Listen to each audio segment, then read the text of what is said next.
Whether we confidently embrace new challenges or feel stifling self doubt has a lot to do with our own sense of identity, who we are, and what we feel we're capable of.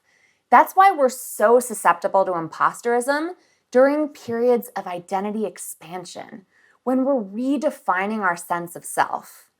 Moments of identity expansion might include transitioning careers, graduating from school, landing your first big management role, or even becoming a parent for the first time.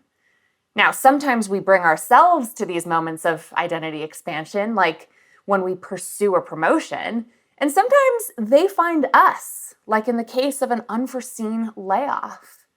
But either way, if we don't take concrete action to actively shape our sense of self in these new situations, the environment that we find ourselves in or the people we find ourselves surrounded by can end up making us feel like an imposter by default.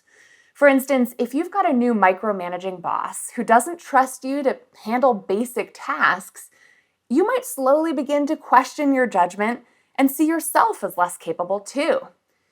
If you find yourself in a new relationship with someone who's controlling or who belittles you, you might start to believe those harmful messages as well.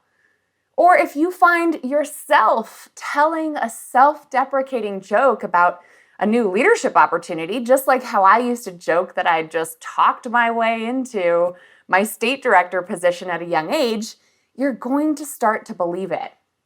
So when you find yourself struggling with imposterism, ask yourself this: is it really all internal? Or is my self-doubt related to some external factors in my life and career right now? Could it simply be a response to feedback I've been given, a transition that I'm navigating, the isolation of being the only woman or person of color in my new environment, a big new risk I'm taking, a change in my role at work? When we can point out these kinds of external variables that might be contributing to our sense of imposter phenomenon, we can begin to recognize that this is not some personal failing or a medical syndrome of any kind.